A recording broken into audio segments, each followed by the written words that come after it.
Good afternoon, good morning. Welcome, guys, to becoming a SOLIDWORKS Assemblies black belt. So since Tim so subtly demanded yesterday in the general session that we all have our pumpkin spice lattes, I went ahead and got myself one before the session here, so I'm all jazzed up, ready to go. Hopefully you guys are as well. So with that, let's jump in and do that SOLIDWORKS.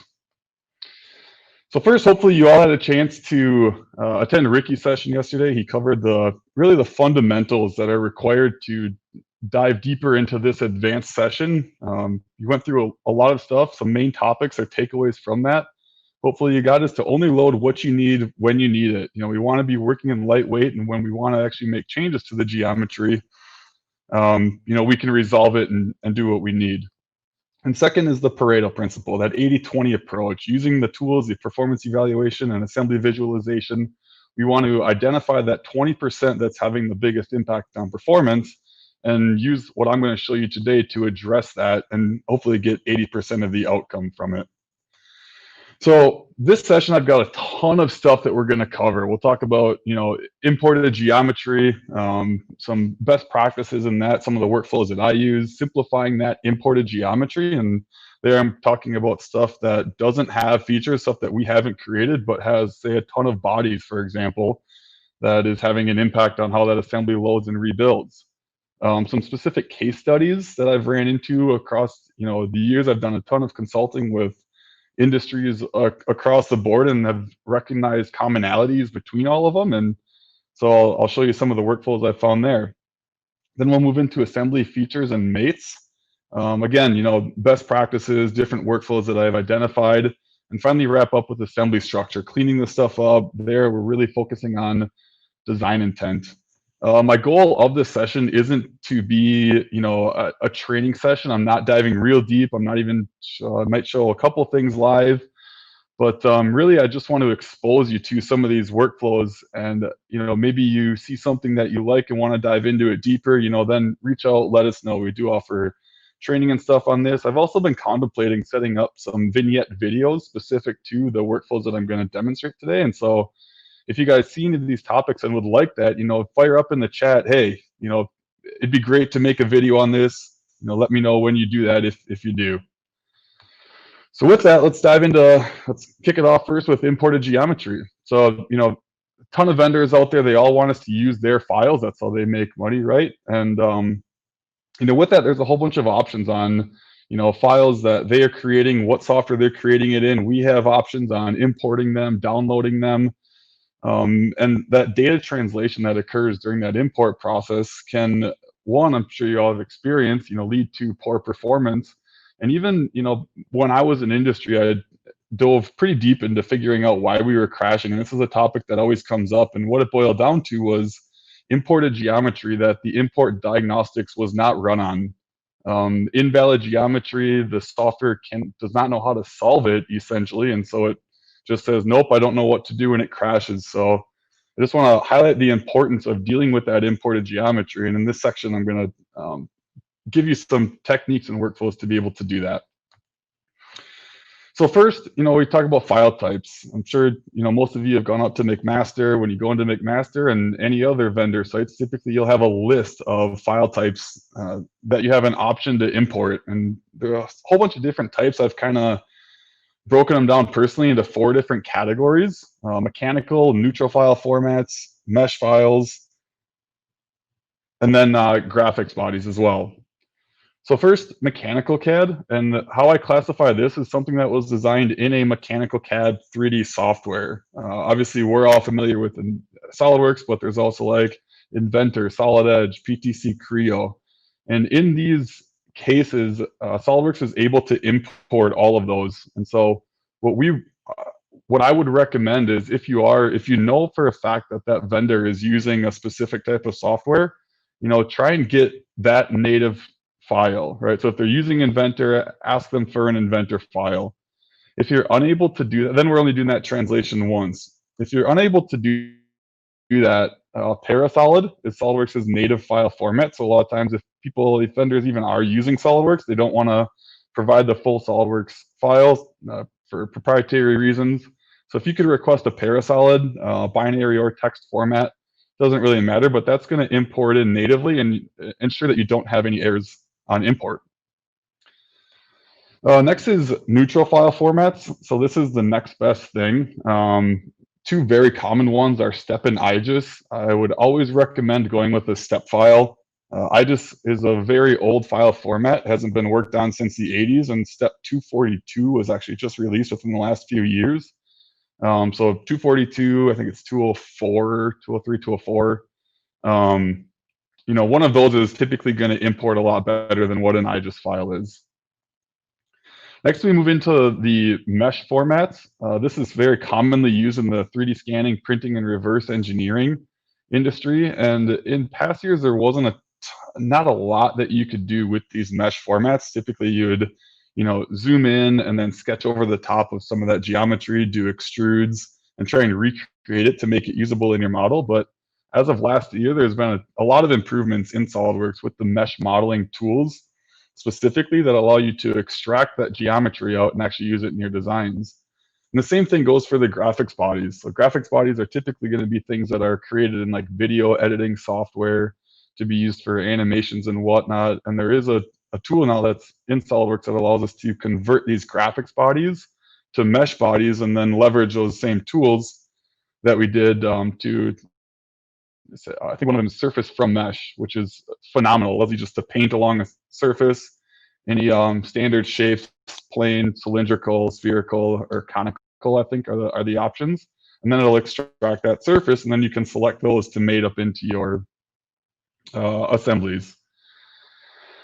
So with that, there's all the different file formats. Another thing to, I guess, touch on there before we move on is there's not a one size fits all. So if you do download one of them and you import it in and there's a whole bunch of import errors and you try running the import diagnostics, which we'll talk to about in a second, try a different one. Download a different step format or a neutral file format, import it again. Really what we're trying to do there is get it as close as we can to being all valid geometry before we move into having to manually clean that stuff up. A ton of import options. I'm not going to talk about all of them, but just hit on some of them that I frequently use. First is going to be the file format. This is important. It's in your system options. By selecting this dropdown, it's going to give you the different options of file types that you're importing and then what options you want it to use when you're importing those. So make sure you have the right one selected there. With general, 3D interconnect, I think, is on by default. I would recommend turning that off. I'll talk about it in a little bit, but by default, have it off. Next is going to be the solid and surface bodies, and this is really what we're trying to achieve. My default settings here are going to be try to form solids and use the BREP mapping. The BREP mapping is an advanced algorithm that actually typically is going to work faster and more successful than not having it on. And again, not a one size fits all. Try it with that BREP mapping on. If it doesn't work, turn it off and give it a shot with that. And I've even in the past turned off the try forming solids and surfaces and just knit them, right? So try these different things until you get something that's, as far as you can go to achieve that good geometry. The next one is the import diagnostics. So this, again, make sure that you have this turned on. You have to run it. I know sometimes it can be painful. It can take a long time, but this is an automated tool that's going to do a good job most of the time, at least fixing a portion of it, so less manual work that you have to do. There's a couple of different ways that you can use it. So one, when you import a body, it says, do you want to run import diagnostics? Always hit yes on that. And then it's going to find all the faulty faces and gaps in that. And then there's a fix all that you can hit. So hit that, let it run through, let it do its thing. One thing that people might not know is that you can hit it again and it'll start from, it'll run that code again and try to heal it from that previous starting point, right? So it might get more the second time or the third time. If you do find yourself getting diminishing returns on that, you can even right click on each one of those line items individually and say, fix just this one to try it out. And then even if there's something that somebody had imported in the past, say, for example, it's been in your system for a long time, you can run it on demand, not on that initial import. So If it's imported, as long as it doesn't have any features added to it, so if you haven't added like a cut or something, you can right click on that feature in the tree and say import diagnostics, fire up that automated tool, and then try and fix it. One more workflow that I've used, if you are really not able to get it with the automated tool, is to try and run it again. So this is the old round trip trick, we call it. Take that file, export it out as a parasolid, and then it's like downloading it again, but from a better starting point. Export it as a parasolid, bring it back in. It'll rerun that import diagnostics from a different starting point, and maybe get you even further with the automated tools. If it does come down to you can't fix anything with the import diagnostics, then it boils down to fixing it manually, and that's the majority of the time going to require surfacing.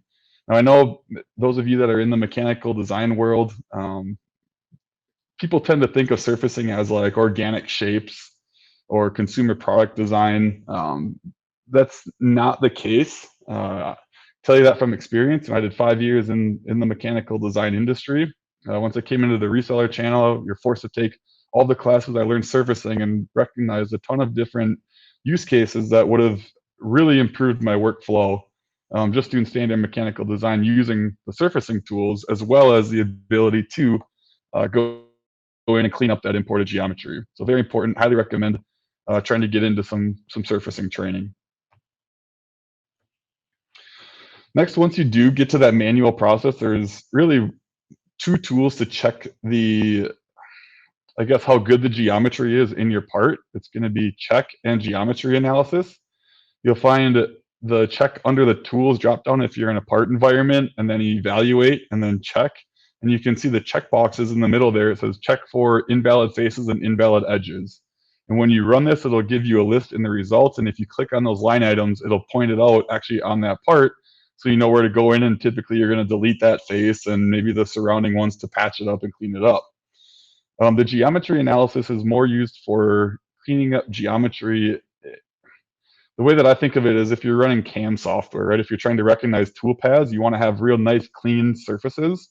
And if you have a whole bunch of like tessellated edges, for example, you can see in the geometry analysis, you can check for short edges or small faces.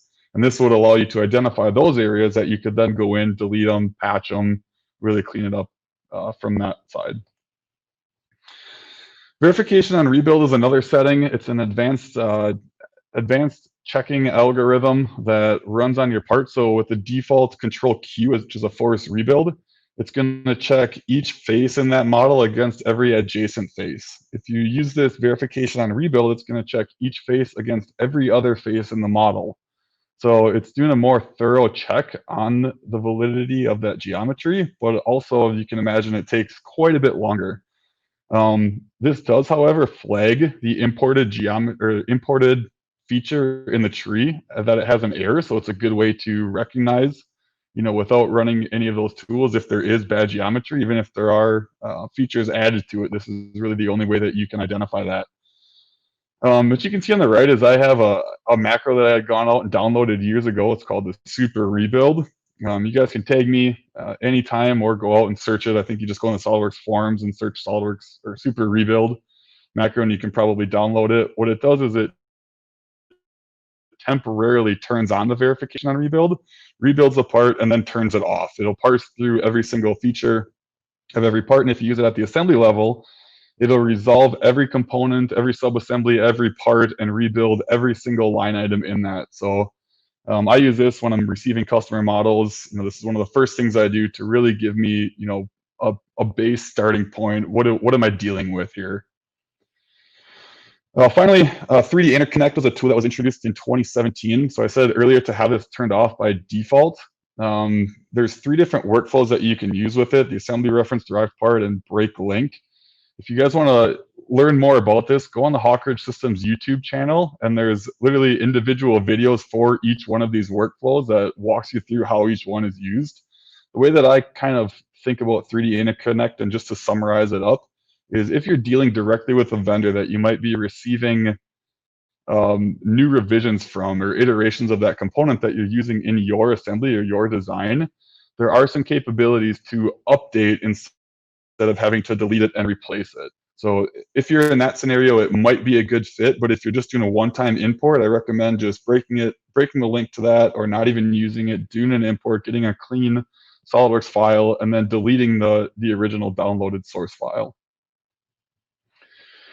So a lot of stuff there on imported geometry, some calls to action there. Make sure that you clean it. You know, I hear all the time people are crashing, and like I said, from personal experience, this is one of the things that was a big condition there that was causing that. Request the native file formats from the vendors, or step over IGES, parafile SOLIDWORKS' native file format or native kernel, so it's going to pull in without import errors. And then if you do need to clean that stuff up, it's going to require surfacing techniques. So try and get some training on that if you can. So now we'll move on to simplifying geometry. This is really still around the imported geometry side of things. So if you have a whole bunch of parts that don't have features, how do you simplify that? This might come before the clean section. So I think of like simplify and then clean, or clean and simplify. That's a call that you're going to have to make what makes more sense. If you're going to delete a part out anyways, there's no sense in cleaning it, right? So in that scenario, it might make more sense to do this first. First, if you do have a part and you want to use some of the more advanced assembly tools to simplify it, you can simply save all the bodies of that part and create an assembly from it. Just right-click on the solid bodies, say Save Bodies. There's a checkbox that says Create Assembly. It'll locate everything in there in the same spot, and then you can use all the tools that I'll talk about here in the next few slides. The first is defeature. I know Tim mentioned that yesterday in the general session, and hopefully you guys have seen that.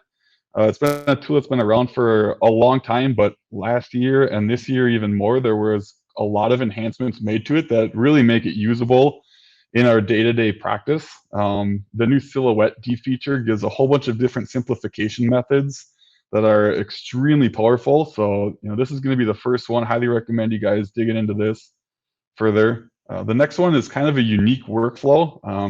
I unofficially call it speed pack part. This is going to be generally used, or if I'm working with customers that are in the automotive or aerospace industry and they're receiving an engine model that's thousands of surfaces and there's no way they're going to go in and clean that up. What I've done in the past is take that part and insert it into an assembly. So just a single part in an assembly, and then you can create a speed pack of it and only select the faces that you need for mating. Right. One thing to make sure before you use that is that part will be called out on the assembly bill of materials as an assembly. But if you do the breakdown of it, it really doesn't matter. It's just adding another level of structure.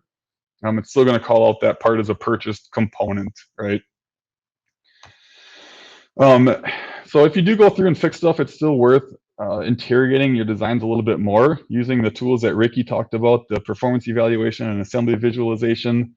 This is a part, I'm sure you guys are all familiar with it, double shielded ball bearing, that I see pop up all of the time for having a large amount of graphics triangles. It's when you dig into it deeper, what you'll see is you open up this part, make the outer body transparent, and you'll see that all the balls are literally modeled in this. Double shielded, you can't see them anyways, who cares? Vendors, they want to make their parts look good when we use them in our models. So make sure you go in and clean that stuff up. This is as easy as just shift selecting these and then deleting the bodies, and then you can use it in your assemblies.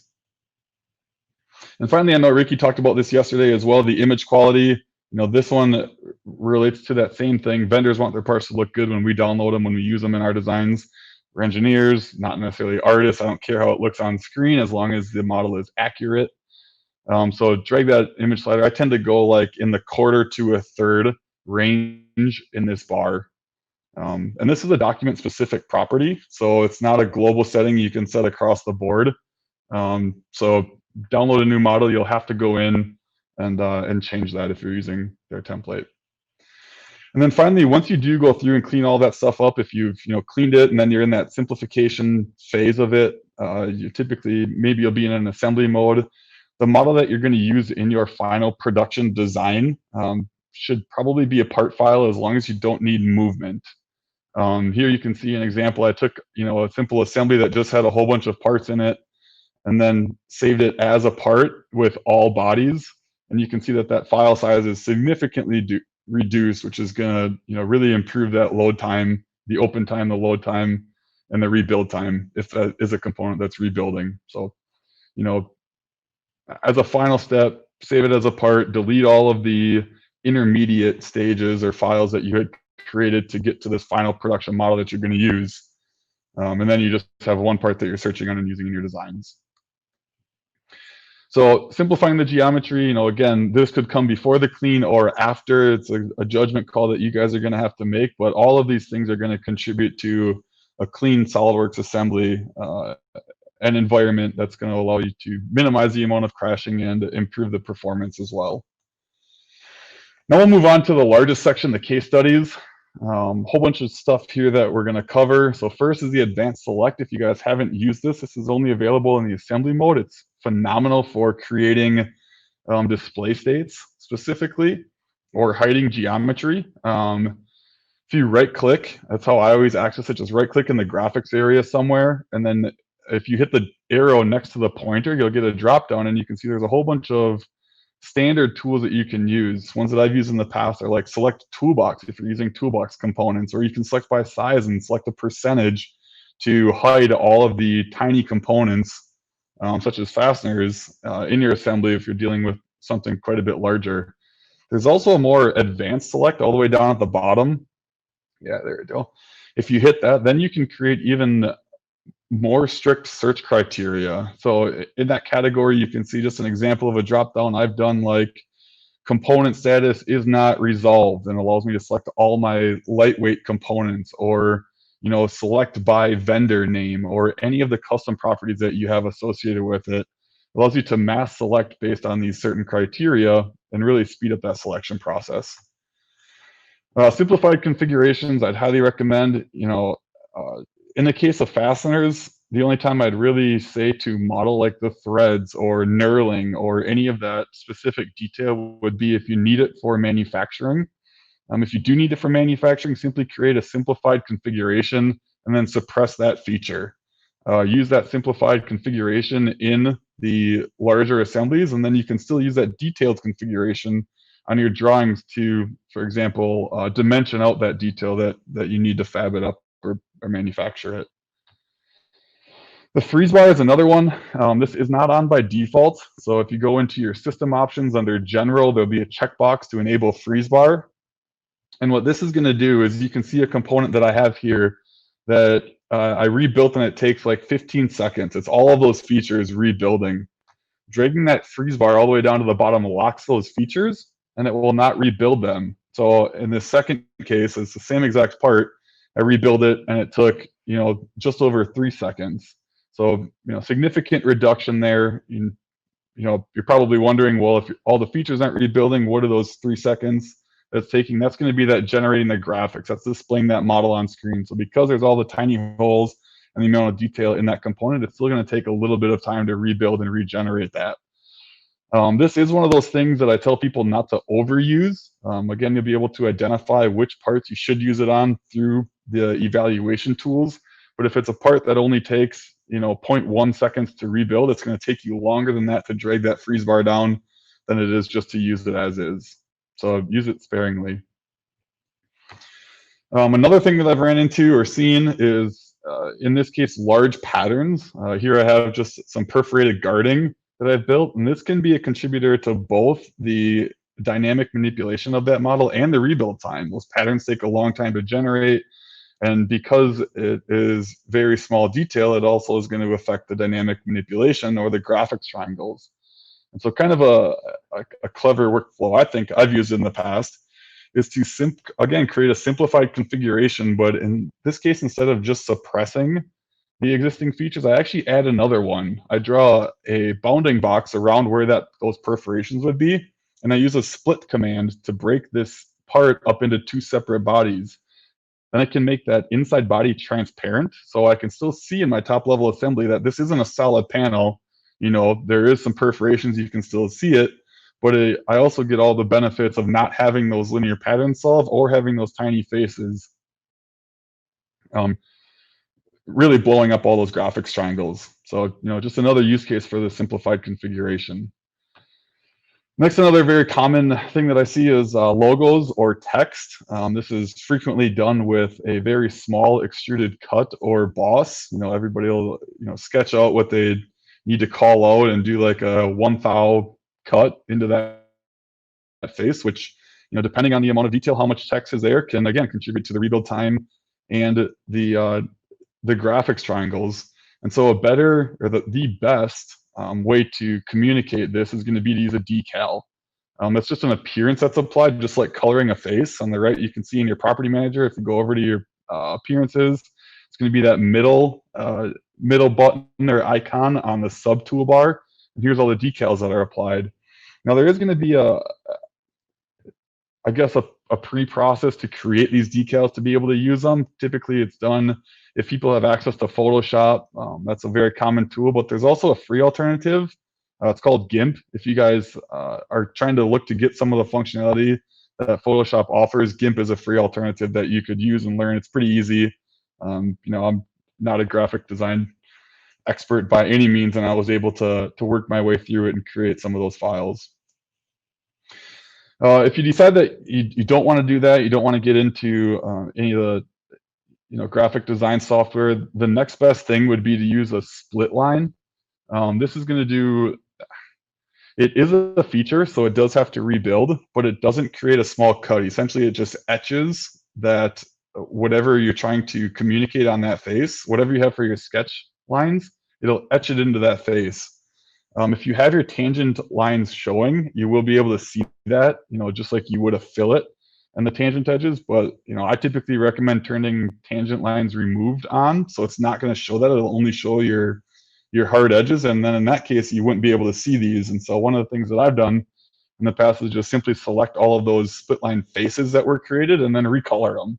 And it doesn't matter if you're in shaded or shaded with edges or tangent lines removed. You'll always be able to see that graphic or text called out by the different color.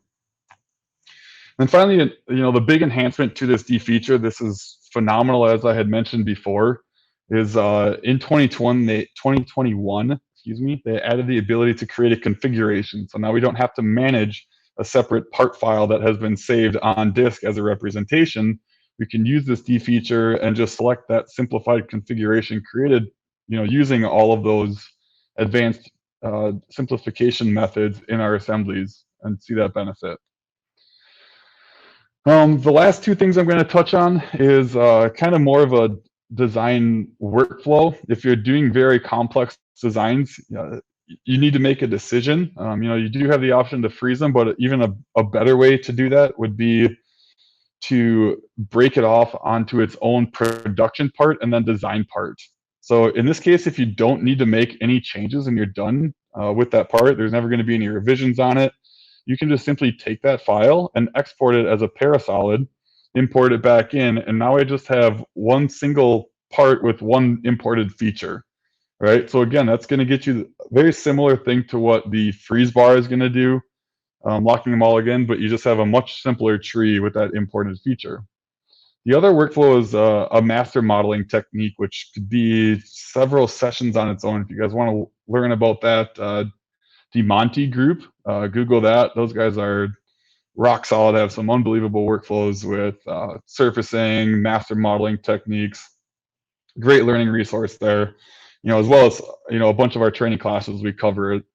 But using the insert part into part is a really powerful tool, and in this case, it retains the reference to the original source file.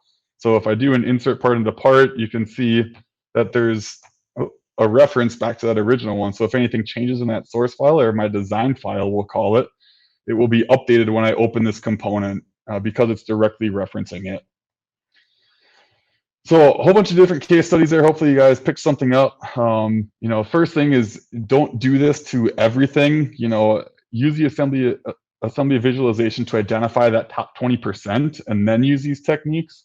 As you get more comfortable with them and you become more familiar with your models, you'll be able to recognize what's going to, predict what's going to show up in that assembly visualization. So you'll do it as you go, but make sure you're using that tool over and over and over until you get to that stage. And then, use these workflows to improve that performance.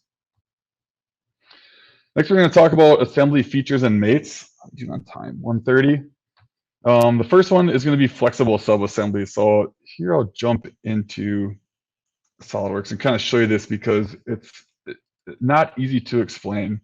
So here you can see I have this boom assembly and I've got two cylinders here that are going to move, as we would expect, as we'd want them to. Typically, you're going to call out this cylinder. It's going to be an assembly, right? It's going to be a purchased part, and we typically import that as two bodies, and we can move that. And so the only way that we can get that movement, or the commonly known way to get that movement in an assembly, is to turn it flexible. So selecting on that subassembly, here's your make flexible, and then what that's going to do is solve all of the underlying mates in that subassembly at this top level. Well, if you reference back to Ricky's slide yesterday, and if you guys didn't get a chance to watch his presentation, they are all recorded, so I'd highly recommend going back and watching that.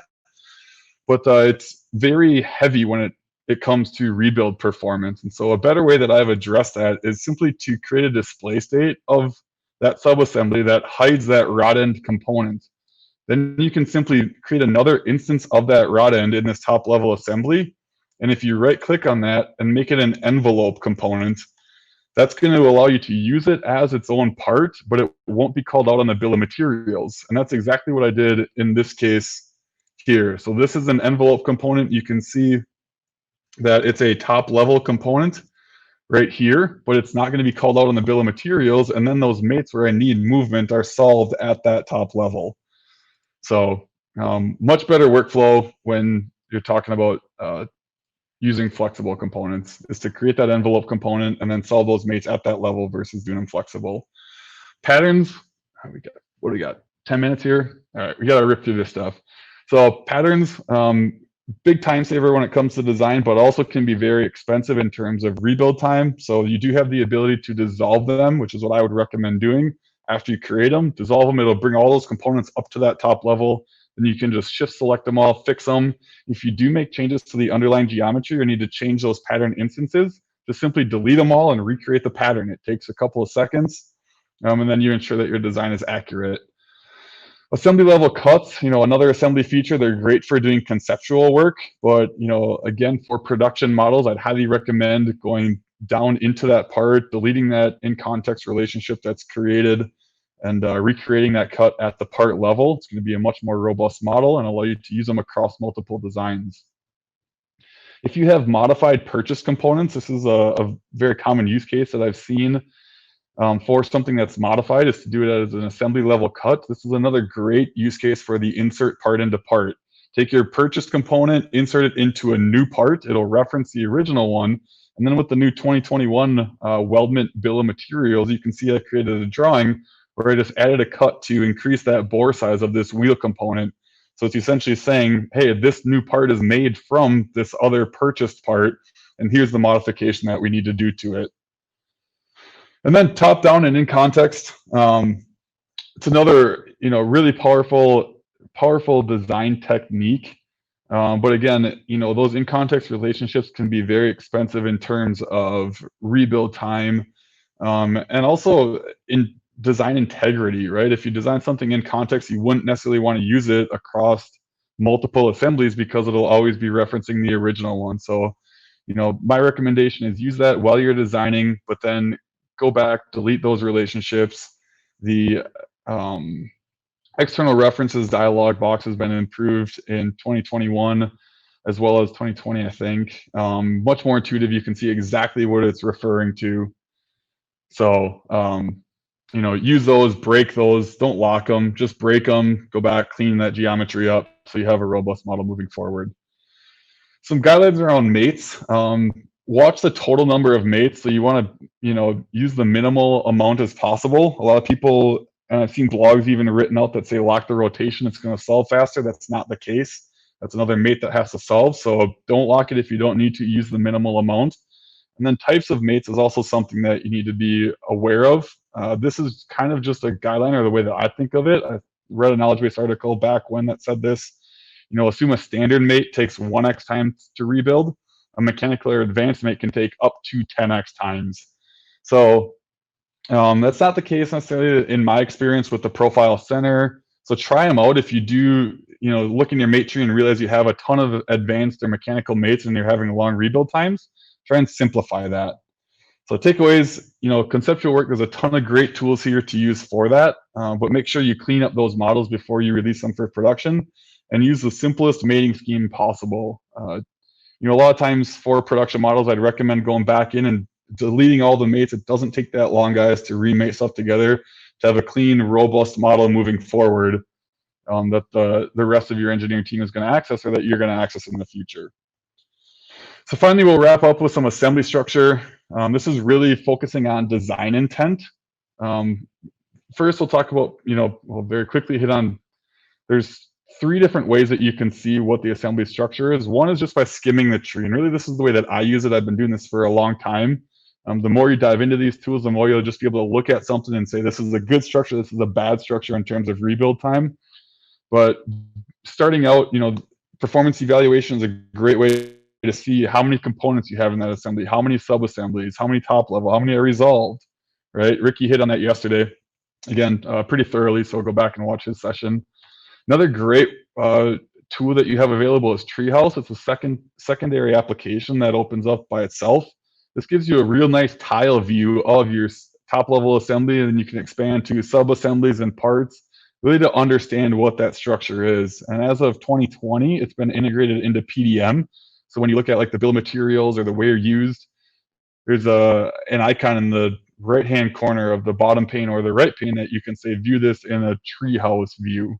Then you can see this right within Windows Explorer inside of PDM. Great way to interrogate that assembly. So best practice, my recommendation is 15 to 20 top level items. And I know a lot of you are saying, oh, geez, there's no way we can get to that. But if you think about it, 20 top level items, if it takes 3 mates to completely constrain those as much as we need to, that's 60 mates. So if I open up, somebody's assembly that I'm not familiar with, or even my own a year down the road, 60 mates takes a long time to go through and understand what the design intent was. So if I make a change, I can predict what else is going to update. So there's no unexpected changes, minimize the amount of errors in our design process. In my mind, this is just something that I've kind of used as a rule of thumb. One more thing, and this is, let me know if you guys would like these, or search them on the forums. There's 2 other cheat codes, I call them, or macros that I frequently use. There's a sort feature manager tree, and what that does is take the entire tree at the assembly level and sorts it alphanumeric. So from the lowest A to Z and 0 to whatever number you end up going to. And I always run that first, because then the second one is this color assembly macro, which is going to go through and grab each one of those items and color them a random color, except consecutive identical components are colored the same, right? So as you can see on the image on the right, it gives me a real nice graphical, essentially gives me that same tree view display right within the assembly, right within my SOLIDWORKS assembly, and then I can use the explode or whatever to interrogate that design. Once I do that too, it gives me a real nice indication of where stuff is. And so if I see like a sub-assembly here that has a different colored component that should probably be part of that assembly, I have that flexibility within SOLIDWORKS to form and dissolve sub-assemblies. So to form them, just simply right-click on any component or shift-select a group of components and right-click and say Form Subassembly. It'll move all of those into its new subassembly. If you have a subassembly that should probably be broken up at that top level, you can right-click it and dissolve it, which is the same thing as dissolving patterns. It'll bring all those components up to that top-level assembly. And then finally, to wrap things up, bill of materials is always a concern. I know a lot of companies, a good example would be electrical components. They want all of the electrical components to be in one assembly, but that really limits the tools that we can use for appropriate design intent, so our models perform at the best that they can, and we can, innovate quickly throughout these designs versus having to worry about how stuff is released. So 2 other suggestions I have for that, if you do have those limitations, is 1, XBOM. It's a homegrown from our Hawkware team. Gives you a ton of flexibility in creating bombs, restructuring them, and leveraging that CAD bill of materials to be able to break stuff up and even, create new items that we maybe wouldn't model, such as packaging equipment, and create bill of materials from that. And the second one is a full-blown, or almost, extends the functionality of PDM, and has a whole bunch of options for manipulating bill of materials, and that's going to be SOLIDWORKS Manage, which is built kind of on top of PDM. I think of it as like PDM Premium, right? So a bunch of stuff there. Again, this is really the first thing that I do, because once you have a assembly structure that has appropriate design intent, all of those other things kind of fall into place, that we had mentioned earlier. But make sure that you address it. Don't just release your designed assembly at the end of it when you're done. So that wraps things up, guys. We covered a lot of content today. I think look at that, right at 50 minutes almost. Hopefully you're able to pull a few things out of there. Like I said, I hit on them quick. I just wanted to expose you to some of these things. If you guys want to learn more about them, reach out to us. We do offer training sessions. We also do consulting. So that's one thing that I, do a lot in my role, is go out to customers, look at their assemblies, tear them apart, and then make recommendations, because everybody's assembly design is different. The other thing is video vignettes. Like I said, I'm thinking about those. So if you guys do want to see some more detail on any of these, reach out and let me know. With that, again, thanks for joining. Hope you guys enjoy the rest of your conference, and have a great day.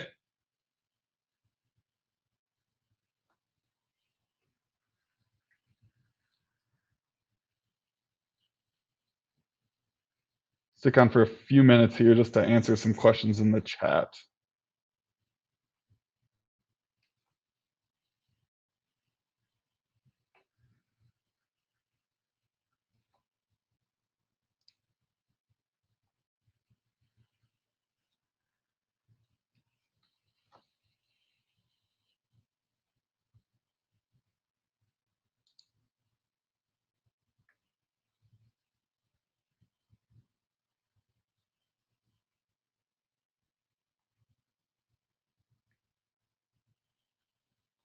Oh, you're right. I was just looking at the recording time. So it looks like we do have 10 minutes. So if you guys have any questions, fire them up. I can stay on here and can dig into those. Thanks, Ricky.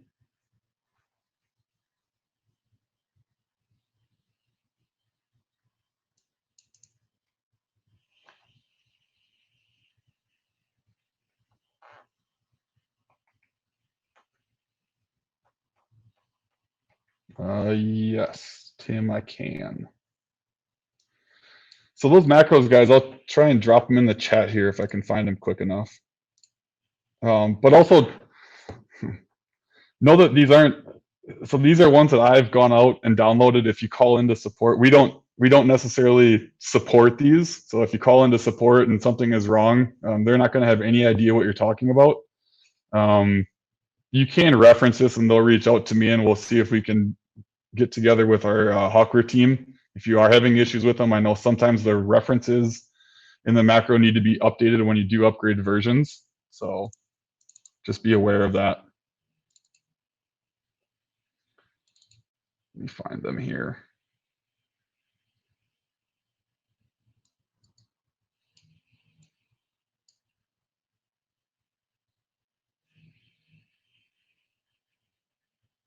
What would be your first go-to to increase performance when working with a slow assembly? My first go-to, and so that's a really difficult one, and I know that's what everybody wants to know, but because all of the designs are so unique, there isn't one go-to. Again, it's going to be using that assembly visualization and performance evaluation and identifying what is causing the poor performance for yours. Some really common, kind of across the board contributors to that, or things that affect it, are going to be, I guess, ones that I open up and I go, that's exactly what it is going to be flexible subassemblies, really large or a lot of assembly level patterns and or features.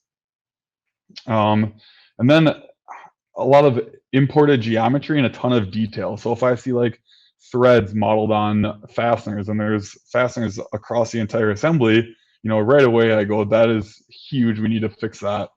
So, detail, flexible subassemblies, assembly features, and patterns are probably my top ones. But there isn't a one size fits all. So I highly recommend using the visualization and performance evaluation that literally tells you exactly where you need to go for your assembly.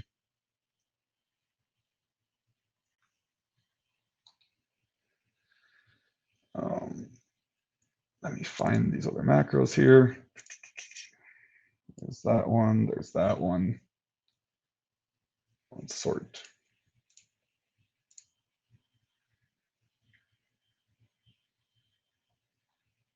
There we go.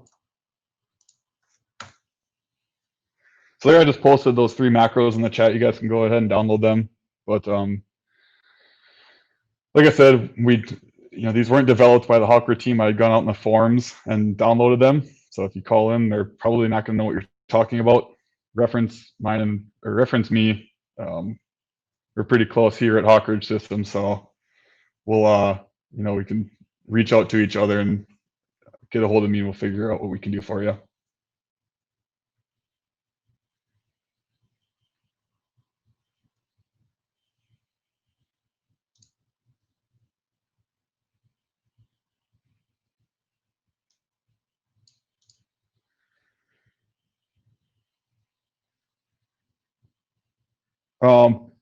Bill, the case studies are not available online. These are ones that I had grabbed, from some examples that I had put together. So, yeah, what I would recommend is just go back and watch through the session. And again, if you guys want to see more on this, reach out to us, let us know.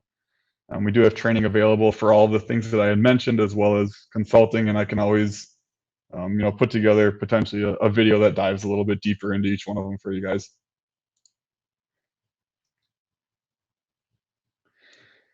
David, has the inconsistency with assembly level cuts improved at all? So what I run into, and this is why I recommend resolving everything and fixing all of, I guess one thing that I didn't mention that is worth mentioning is before you can even troubleshoot everything, you need to fix errors, and that's where you end up with that inconsistency.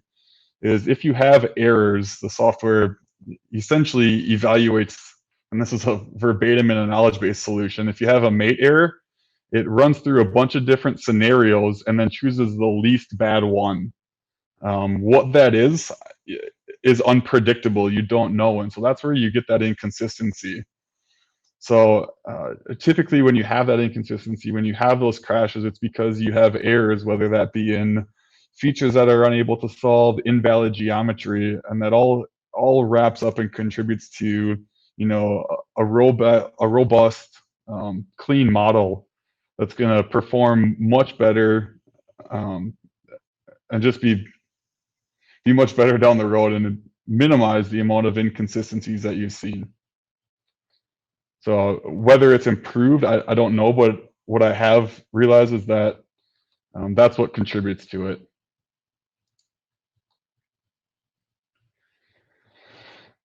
Jeff, have you considered creating a white paper with these tips and techniques? Yeah, I've thought about trying to put something together, and I've seen stuff out there that says do this, do this, do this. The thing that's hard is that taken out of context, it's difficult to communicate when you would use what, right? So I hate the blogs and the videos that people put out there that say do this one thing to improve your performance, which in my experience there is no one thing that people can do to improve it. It's all dependent upon how they have designed it or what type of designs they're creating. So in regards to a white paper, maybe, I guess, obviously you can always reference this video, but maybe do something more formalized in regards to training that would have specific examples that you guys could walk through with that. So that's a good idea.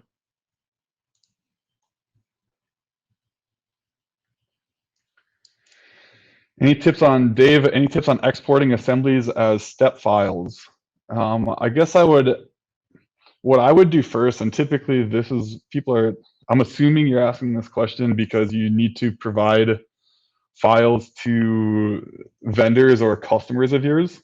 What I would probably recommend, it's going to take a long time because typically those are going to be larger models.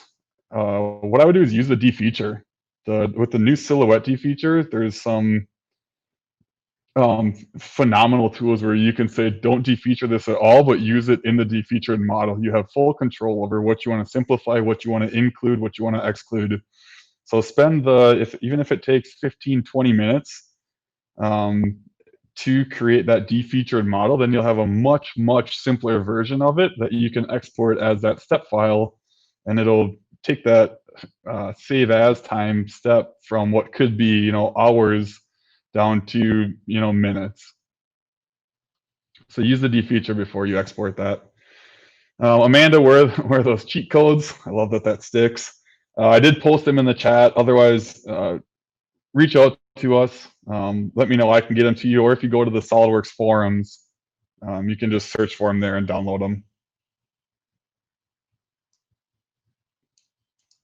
What sort of improvements do you expect to see from the workaround of using the shaft as an envelope at the top level?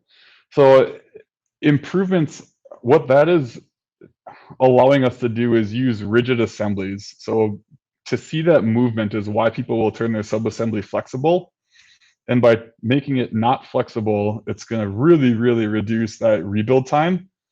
And so using the envelope component is a way to allow us to see that movement in that top level assembly if we need to, without having that subassembly be flexible. So really, we're just eliminating the need to use flexible subassemblies.